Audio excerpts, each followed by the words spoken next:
जिसके जीवन में परमात्मा की कृपा है उसे ये तीनों ताप परेशान नहीं करते। या ये मानो कि जिस पर परमात्मा की कृपा है वो दुख को दुख समझता ही नहीं है।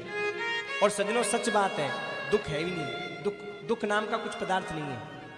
तो फिर बोले हमारी सोच ही दुख पैदा करती है और हमारी सोच ही सुख पैदा करती है।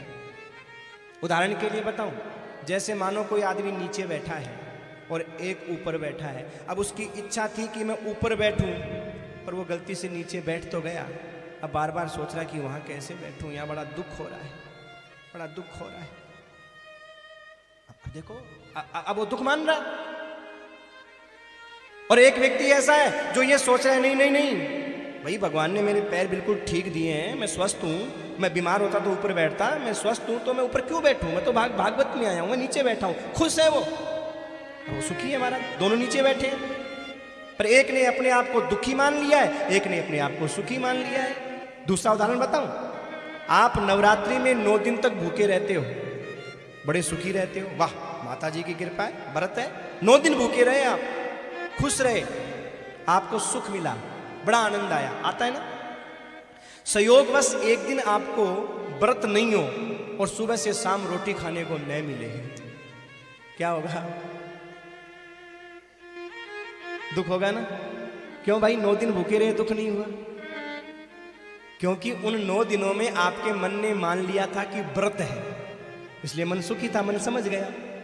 और आज आपका मन कह रहा है यार कुछ है ही नहीं, आज तो फोकट में ही भूखा रहा, न जाने किसका सुबह सुबह मुंह देख लिया मैंने। और महाराज घर में आया तो पत्नी से लड़ने लगा, पता नहीं सुबह सुबह किसका मुंह देखा, अरे आज दिन भर मुझे एक अनाज का दाना खाने को प्राप्त नहीं हुआ, पता नहीं किसका मुंह देखा, पता नहीं किसका मुंह देखा। पत्नी धीरे से बोली, सुनो तुमको कितनी बार मैंने कहा है कि सुबह सुबह सेविंग करके मत जाया करो, तुमने अपना ही मुंह देखा था। सो चुप हो गया, फिर कुछ नहीं बोला, सो चुप बैठ गया। सुबह सुबह शीशे में मुंह देख लेते हो। कहने का मतलब क्या है सज्जनों?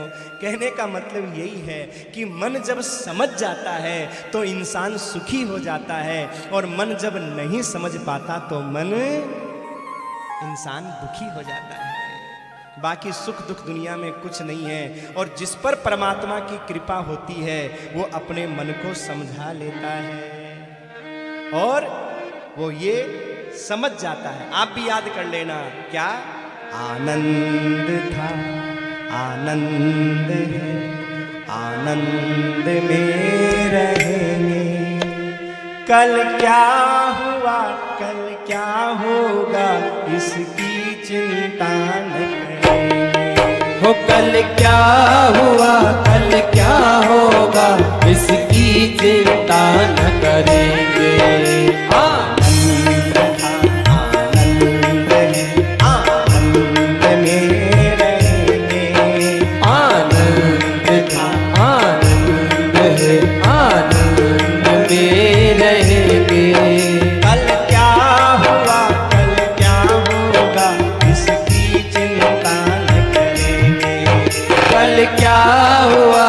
क्या होगा इसकी चिंता न करेंगे। याद करिए इस कीर्तन को। आनंद था, आनंद है, आनंद में कल क्या हुआ कल क्या होगा। बस यही परमात्मा का जो परम भक्त होता है ना मेरे भाई, वो परमात्मा का भक्त हमेशा इस बात को याद रखता है।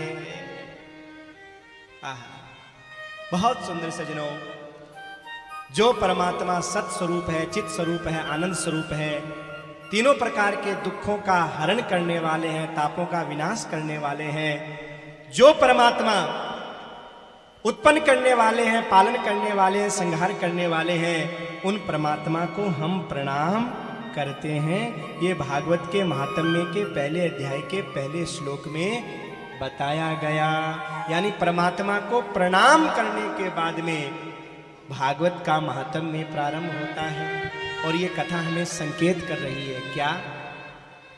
ये कथा हमें संकेत कर रही है कि भैया कोई भी कार्य प्रारंभ करो तो परमात्मा को प्रणाम करने के बाद ही प्रारंभ करना चाहिए।